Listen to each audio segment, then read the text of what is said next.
Kehinaan yang dimaksud bukan hina jadi miskin. Kehinaan yang dimaksud bukan hina pakaiannya compang-camping, bukan. Umat Islam tidak punya kemerdekaan untuk beribadah sesuai dengan syariahnya, itu kehinaan yang luar biasa. Sedangkan kita umat yang paling dicintai Allah, tapi kita tidak bisa menyembah Allah dengan sempurna di negeri kita sendiri. Itu kehinaan. Jadi bukan hina kemudian jadi miskin compang-camping dia. Enggak. Kita ini penampilan kita kayak orang yang hebat, tetapi kita enggak punya kemerdekaan untuk menjadi muslim sejati. Mau bantu saudaranya di Palestina aja diaudit. Ya kan? Sekarang mulai akan ada diaudit. Ya. Ulama yang mendukung sana dicatat, disebut teroris. Loh. Ini kan beramal yang paling tinggi nilainya dihinakan dengan sebutan teroris. Nah, Ustaz Bakhtiar Nasir itu kan beliau menyumbang kepada Palang Merah Turki. Nah, itu. Maka beliau sekarang lebih banyak tiarap karena ya ancamannya seperti itu. Tanya. Nah, belum lagi kita ya, disebut dengan berbagai sebutan. Itu adalah sebuah kehinaan. Padahal syariat-syariat yang Allah perintahkan kepada kita adalah menuju kemuliaan. Nah, konkret lagi, ketika umat Islam membiarkan budaya asing masuk, membiarkan tradisi orang lain masuk, akhirnya kita tidak punya jati diri. Jadilah umat Islam jati dirinya kayak orang kafir, menyerupai orang kafir, itu kehinaan. Ya, kehinaan. Idolanya orang kafir, lebih cinta dengan gaya hidup orang kafir. Itu kehinaan. Sudah kita rasakan itu. Betapa sulitnya anak-anak muda sekarang untuk dekat pada Al-Quran. Tapi dengan tontonan porno sangat. Itu kehinaan. Betapa sulitnya kita lepas dari riba. Itu kehinaan. Sehingga ribuan umat Islam terjerat riba. Yang dosanya seperti menzinai ibunya. Coba, itu hina.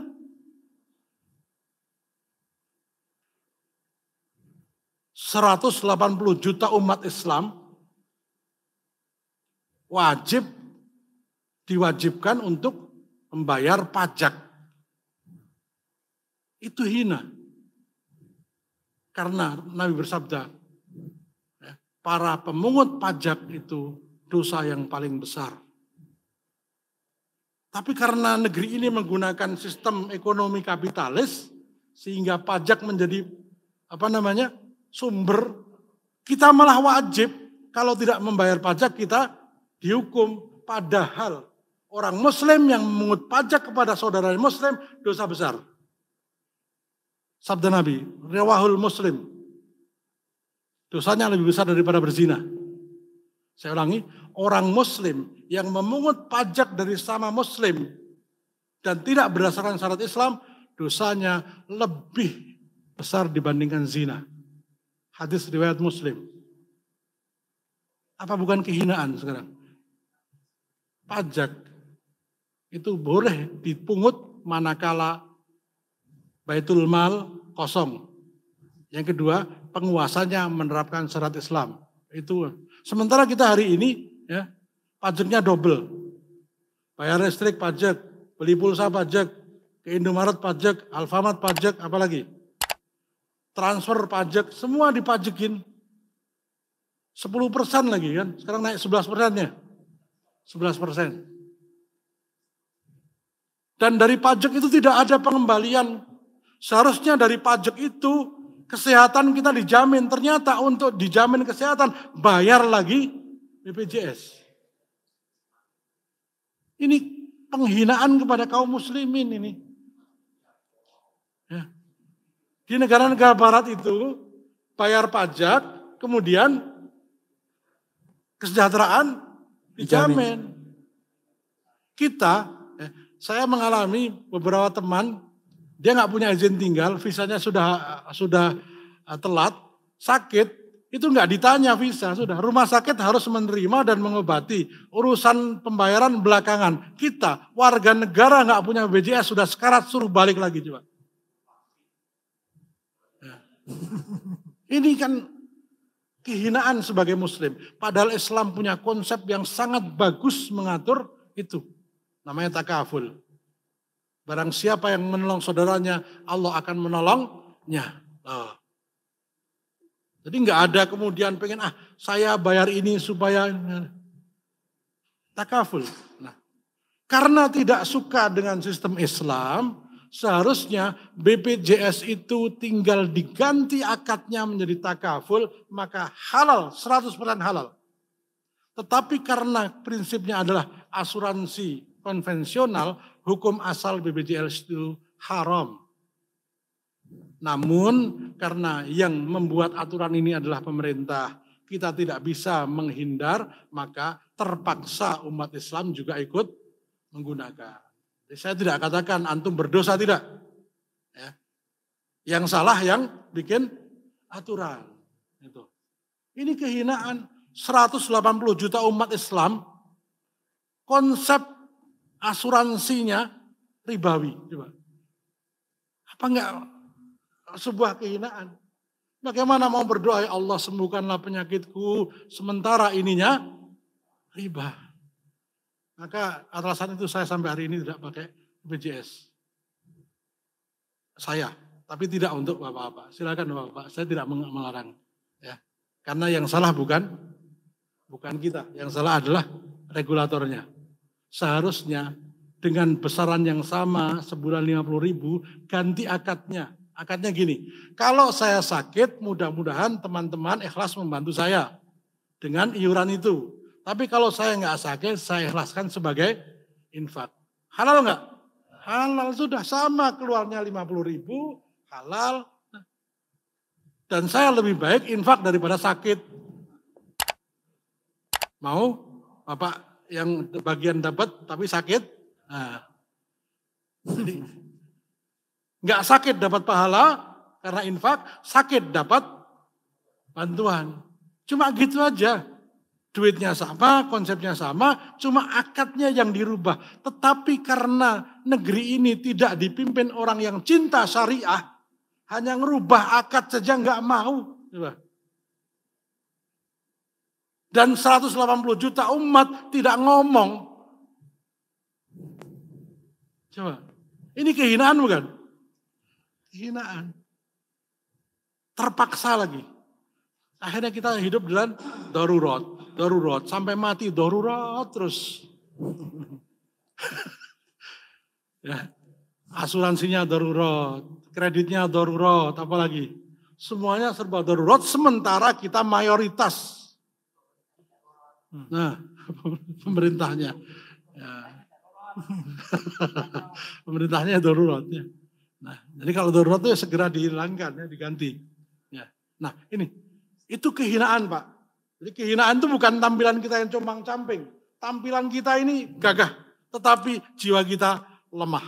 Lalu pertanyaannya perannya buat beliau. Perannya apa? Ya tadi, saya selalu mengatakan apapun posisi kita, menjadi pedagang yang jujur membantu Islam.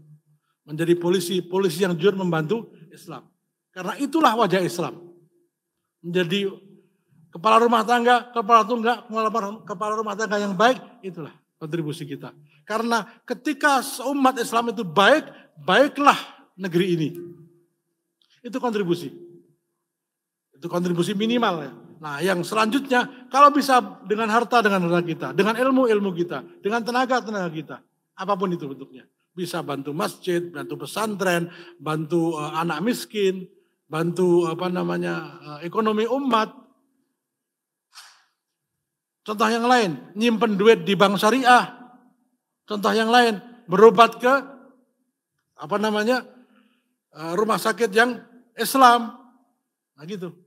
Artinya segala sesuatu kita dahulukan yang milik saudara kita. Berdagang dengan saudara kita yang Muslim itu bagian dari kontribusi. Jadi seluruh aspek hidup kita bisa menjadi kontribusi untuk Islam. Ya. Ada seorang ulama mengatakan, kalau orang Islam itu bisa seperti orang Yahudi dalam berdagang, Islam kuat. Rupanya ada sebuah cerita, seorang Palestina jadi tukang bantu toko. Nah, pedagangnya Yahudi. Suatu hari dia disuruh belanja kulakan ya. Nah, dia beli di toko pilih orang Arab, lebih murah. Dimarahi sama bosnya. Loh, kok harganya beda? Iya, ini saya beli di toko itu. Loh, kenapa beli di toko itu? Karena lebih murah. Enggak, besok lagi balik ke toko yang sana. Kenapa? Dia Yahudi. Nah, kita kalau sama saudara pengen murah, ngutang, ya akhirnya bisnis saudara kita bangkrut.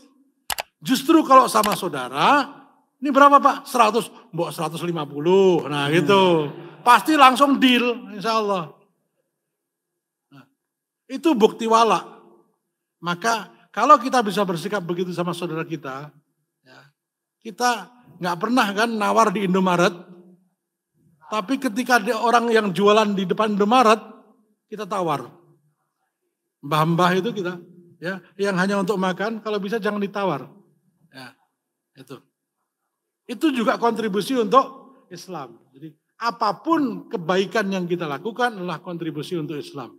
Ya. Nah, termasuk salah satunya adalah boikot produk yang mendukung sikap anti-Islam. Ini bisa, tidak semuanya, kalau semuanya nggak mungkin. Karena laptop kita juga bikinan Yahudi, handphone kita bikinan Yahudi semua. Pilih satu aja. Nah, di antara sekian banyak pilih satu. Mamanya, saya nggak akan minum Coca-Cola, mamanya. Tapi Pepsi ya sama aja. Satu aja, contoh satu saja. Ya.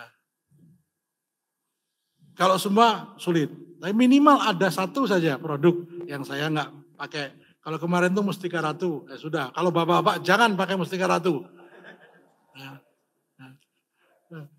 Jadi itu ya. Kontribusi. Ya baik Ustaz, memang zaman begitu sulit Ustaz untuk menegakkan syariat dengan zaman kondisi seperti ini Ustaz, untuk berkontribusi paling bisa kita berdakwah juga ya Ustaz ya.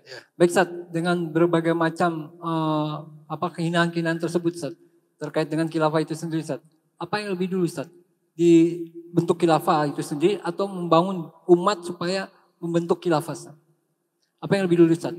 Seperti yang antum tadi sampaikan 6 generasi kebangkitan itu dulu yang kita bentuk, apa khilafah itu sendiri yang kita harus siapkan dulu Ustaz? Khilafah itu adalah karunia dari Allah. Maka hadisnya jelas. Ya ibna Hawalah, idza ra'aital khilafata qad nazalat. Wahai Ibnu Halafah, kalau engkau saksikan khilafah telah turun, nazalat. Jadi itu kayak barokah dari langit gitu ya. Bahkan Al-Mahdi, Imam Mahdi pun diperbaiki Allah dalam satu hari, semalam. Jadi hadiah atas kesungguhan umat untuk memenangkan Islam, maka Allah beri hadiah. Maka ya, jangan tunggu Al-Mahdi turun untuk kita berjuang. Jangan tunggu khilafah tegak untuk berkontribusi bagi Islam. Ya siapa yang kita bisa? Ya, soal menang dan kalah itu urusan Allah. Soal tegak dan tidak itu urusan Allah. Kewajiban kita berkontribusi untuk Islam. Kalau nggak bisa lebih luas, untuk di keluarga dulu. Bikin keluarga Islami, maka nanti akan banyak orang menjadi punya keluarga Islami. Jadilah kampung Islami, jadilah RT Islami, jadilah desa Islami, kecamatan Islami. Begitu. Tidak pernah ngitung itu langsung 100. Pasti 1, 2, 3. Jadi tidak mungkin sampai ke khilafah kalau keluarga tidak dibetulkan dulu. Saya ulangi, tidak mungkin sampai khilafah tegak kalau keluarga kita tidak diperbaiki dulu. Tidak mungkin keluarga kita baik kalau diri kita tidak baik. Mulai dari diri kita, mulai dari yang kecil, mulai dari sekarang. Nah, jadi nggak usah nunggu untuk berjuang. Ya. Gitu. Niat itu ibadah. Niat itu ibadah. Sudah niat dari ini, ya Allah, insya Allah penghasilanku hari ini aku infakkan fisabilillah. Sudah dapat. Itu kontribusi. Ya Allah, insya Allah hari ini aku akan bertambah baik, itu kontribusi. Demikian.